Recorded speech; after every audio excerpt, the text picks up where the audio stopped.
नमस्कार, welcome my channel Mithila जी की दुनिया। ये आपका चैनल है। तो चलिए, मेरे Facebook friends and YouTube friends और इंस्टाग्राम फ्रेंड्स, बच्चे, भाई बहन सभी के, मैं 60+ हूँ।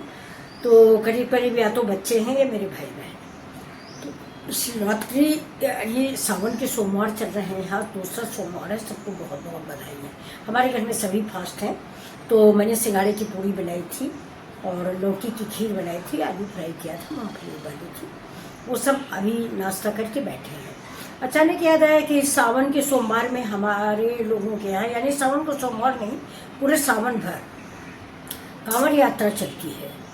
जैसे लोधेश्वर भगवान हैं, हरिद्वार से जल भरा जाता है, लोधेश्वर में चढ़ाया जाता है। तो इतनी भीड़ भाड़ होती है सड़क पर कि निकलना मुश्किल है। लेकिन फिर भी हम लोग गए, बम बम करते हुए, बम बम भोले बम। उन्हीं लोगों को देखने ही गए थे, वो बहुत भीड़ भाड़ थी। तो हम लोग सोचे कि चलो, भगवान के मंदिर तक नहीं पहुंच रहे हैं तो भगवान के भक्तों को ही प्रणाम कर लें। जगह जगह कैंप लगे हुए हैं और लोग खाना खिला रहे हैं और उनका पैर धुल रहे हैं। अभी पिछले साल आपने सुना होगा, एक DSP वायरल हुई थी, उसने पैर धुले थे टोपी लगा के। उसको गलत माना गया था और सही में गलत था, वर्दी का अपमान था वो एक तरह से। तो जब गए देखने तो मुझे एक चीज़ से बड़ा अजीब सा लगा। अगर आप लोगों को भी ये आपने नोटिस किया हो तो कमेंट करके ज़रूर बताइएगा कि हाँ, मैंने भी नोटिस किया।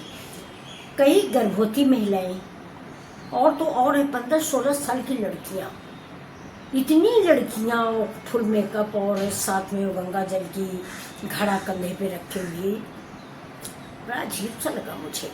मैं घर आई तो मैंने अपनी जो काम करती है उससे मैंने पूछा कि ये इतना ज़्यादा लड़कियाँ क्यों जा रही। तो उसने बताया कि लड़कियाँ तो छोड़िए, अभी कल एक प्रेग्नेंट औरत थी, रास्ते में उसको बेटा हो गया। अब खुद सोचिए कि 9 महीना 10 महीना का पेट में बच्चा है, आप पैदल चल दी हैं।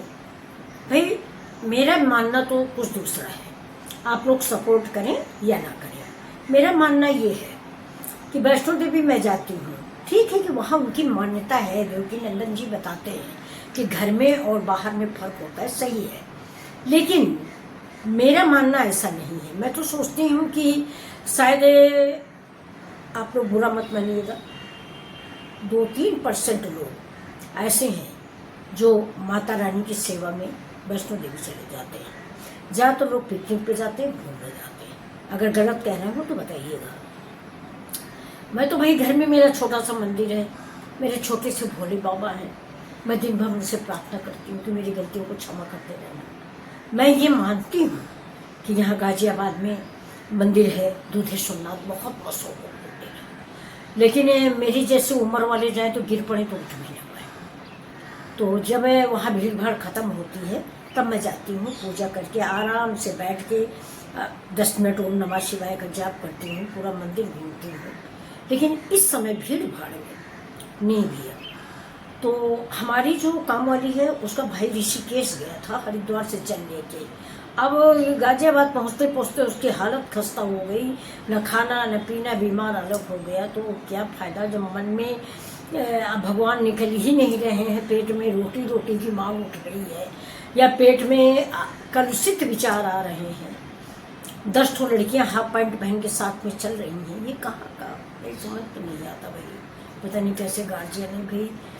आदमी, मेरे ज़माने में तो पुरुष लोग जाते थे, कांवर लेके जाते थे। मेरे नाना मेरे बाबा लोग गए हैं।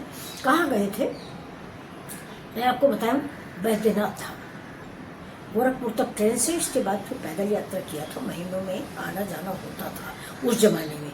लेकिन ये नहीं था कि मैं भी चली जाऊँ, नहीं भाई। लड़कियां तो हमारे ज़माने में नहीं जाती थी।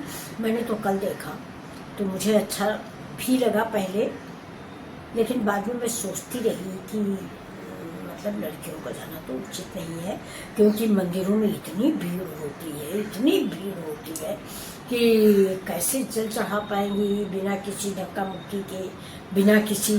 लोग कहते थे हमारे ज़माने में कि शीशियाँ चटकती हैं। मतलब यहाँ बाराबंकी के आगे एक मंदिर है, लोधेश्वर मंदिर, ये हमारे मायके की से, तो वहाँ के लोग जाते तो वो लोग कहते थे वहाँ शीशियाँ चटकती। शीशियाँ चटकने का मतलब होता है तो शीशी फेंक के जल चढ़ा देना। सभी लोग जा रहे हैं और भगवान की माया है और भगवान बुला रहे हैं हम 21वीं सदी में चल रहे हैं और हमारे जैसे बुजुर्गों का ठिकाना यहाँ नहीं है। तो अगर आप लोग कमेंट करें अगर आपको मेरे विचार अच्छे लगे हो। तब तक के लिए किसी का फ़ोन आ रहा, देख लेते हैं।